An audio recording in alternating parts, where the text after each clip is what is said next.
Hello and welcome once again to this Red Gaming Tech video. Myself and Marza, as always, I'm here with the latest news from the tech world in the last 24 or so hours. To seemingly set the scales evenly after yesterday's AMD focus video, today we have lots and lots of Intel news, the first of which is regarding a little something for Cooper Lake and Ice Lake. So essentially what we have is TE Connectivity, who, well, the name kind of gives it away. They make various connectivity solutions and they have introduced their newly developed LGA 4189 sockets for next-gen Xeon supporting PCI 4. And these products have been validated by Intel, so we are basically going to be seeing production begin of motherboards aimed at next-gen servers. It does get a little more interesting, however, when you look at the LGA 4189. It has two versions. We have LGA 4189-4 and -5. So these are branded as socket P4 and socket P5. So they have the same pin count, hex pitch, same SP height, and same mounting mechanisms. But apparently they need two different versions of it. So despite the fact that these two platforms, that being Ice Lake and Cooper Lake, use the same platform, it does look like they will not be pin-to-pin compatible. But speaking of lakes, we have some information next up for Tiger Lake. So what we have is yet more Linux kernel patches bringing us that juicy gossip, and these were reported by Phoronix.com. So what we can glean in this particular instance is some information about the upcoming Gen 12, which you'll better know as Intel Xe, and we can learn a little bit about the graphics architecture thanks to these patches. So we have some clues about the new display stage buffer feature of the Gen 12 graphics architecture, which will make its way into Tiger Lake and potentially Rocket Lake, as well as, of course, Intel Xe, which we are expecting in 2020. So, in the patches, the DSP is basically explained as a hardware feature that will be, or hardware compatibility, I suppose, that will be introduced in the Gen 12 display controller, and will be going to be used for specific scenarios in which it will deliver performance improvements, and after that it will actually disable. So you might go, okay, that all sounds well and good, but what does it actually benefit? You know, what benefit does it actually give? And there was some additional documentation provided which reads, quote, "It helps reduce loading time and CPU activity, thereby making the context switch faster." So, to put that in simpler terms, it offloads some work from the CPU and helps improve context switching time. So, less work for the CPU, sorry, should I say, definitely a thumbs up. Unfortunately, as much as I'd love to say that we got some really juicy stuff about Intel Xe on this one, unfortunately, no. We have got a little hint, a little peek behind the curtain about what to expect for Intel Xe here. Intel's been teasing this for quite some time, and even though we're going to be expecting it next year, we know basically nothing about it. We don't even know what it looks like. We have, of course, seen several very interesting mock-ups, but not an official design, and obviously we don't really know much about the specs, which is, I'm sure, what most of you are wondering about. You know, what is Intel actually going to bring to the table for its very first discrete GPU? Now, I would expect that we will find out some more concrete information before too long, but sadly, on this one, that's all I have for you. Oh, and one last thing regarding Ice Lake as well, as over the weekend, Intel posted graphics software 25.20.100.7155, just rolls right off the tongue like fine silk. Anyway, they basically have included in this update something by the name of retro scaling. It is an integer upscaling feature, and it is a global toggle available in their graphics command center, and you can find a link to the download in the description below this video.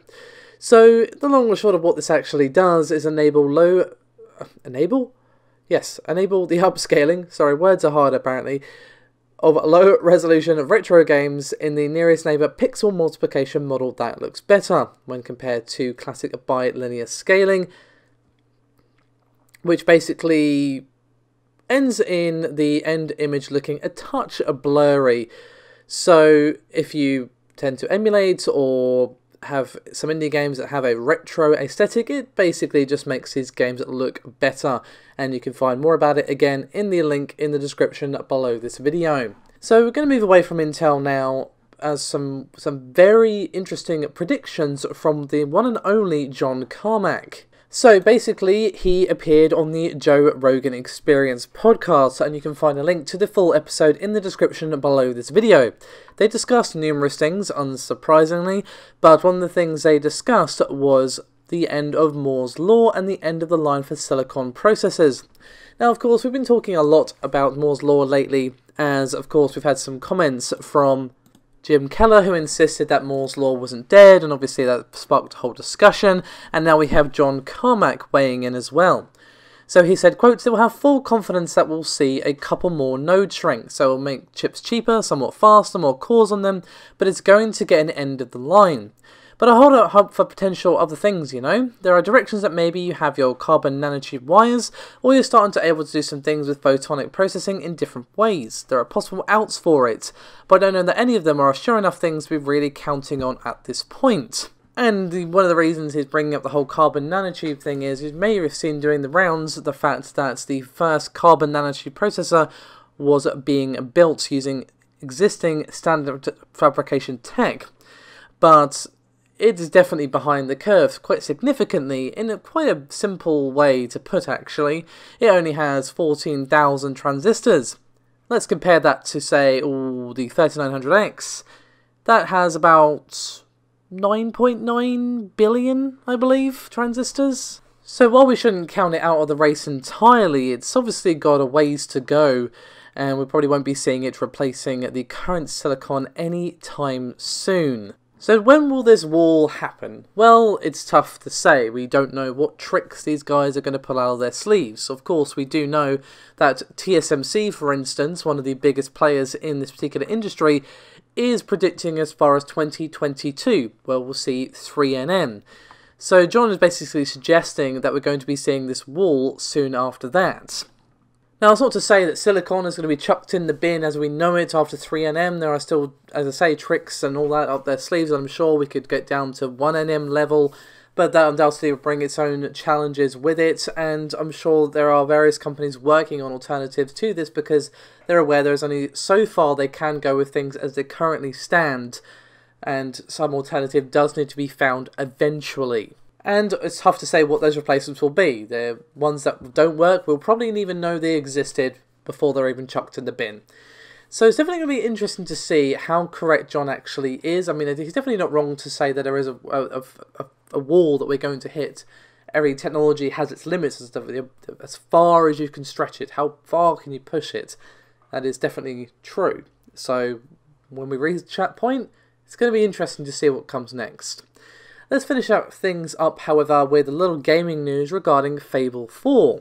And now, obviously, Lionhead Studios as we knew it is no more, and Fable Legends, which, to be fair, was kind of like raising some concerned eyebrows amongst Fable fans, it was still the next best thing to a proper Fable game that we were going to get, but of course was cancelled not too long ago, in the grand scheme of things. At least it feels like it.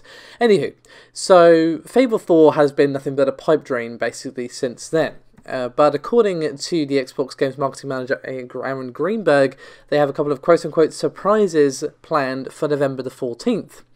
And naturally, someone asked, "Oh, what about Fable 4? Do you want to keep the hope alive at all?" And Greenberg said, quote, "We have some surprises planned. I'll leave it at that. But yeah, I think we'll have a great show. We'll also have a lot of games coming out in the spring, but I think it's the biggest lineup of games we've ever had in the spring. In that window of time between XO and E3, and we have a lot of stuff to show, people can get hands on with it and talk about it." So he didn't deny it, but he didn't confirm it either. So make of that what you will.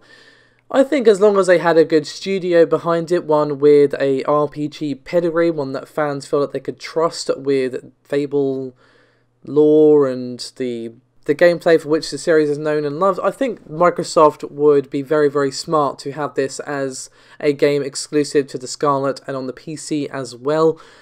Will it be a launch game? It's really, really hard to say. It could just be something that's only begun production recently, or it could be something they've secretly been working on for ages after Fable Legends was shut down. Maybe they're even making use of some of the assets they didn't use for that. I'm purely just speculating.